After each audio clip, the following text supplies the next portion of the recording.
Last week there was a suicide that you probably didn't hear about in the news. It wasn't in the TV, it wasn't on the Facebook or Twitter feeds, but a man committed suicide while in custody with the Department of Homeland Security. His name was Marco Antonio Munoz, age 39.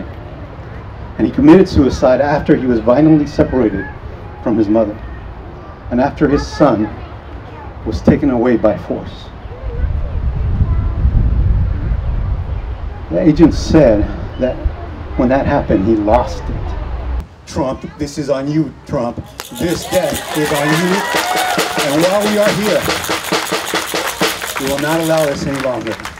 And these women who came seeking asylum were put into rooms. Initially, they turned themselves in, they were with their children, and they were deceived. One woman said to me, I was deceived, and many of them have said this. They were told that their children were going to be taken for a bath. They were told that they were going to be taken out to have a photograph. They were told that they were going to go to court. And then when they went and they came back, their children were not there anymore. Not a one of these women had been able to even say goodbye to their children.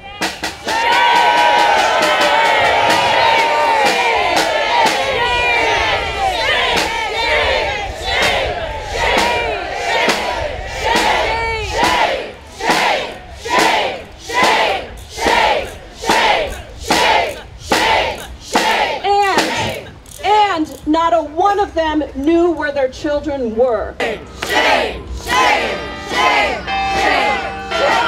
crime, crime, crime. If President Trump were listening, I would say, think of your children, think of your wife who is an immigrant herself, think about your ancestors, and then immediately release these asylum seekers, give them the opportunity for credible hearings, and reunite them with their children, and stop separating families. You are bringing America down. Stop it! Parents and others, please join in. Stop it! Stop it! Stop it! Stop it! Stop it!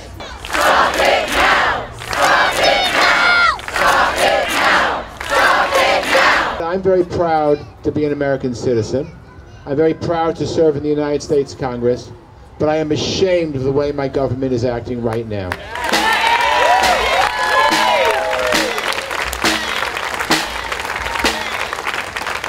Many of these children are being ripped from their parents, and their parents don't even have a chance to tell them goodbye, or don't worry, we'll be reunited again, or we're not going to be apart. What happens is the parents don't know where the children are, the children don't know where the parents are, and we say this is patriotism. No, it's not. Shame on us for doing this. And I don't think that you help the family by ripping apart families.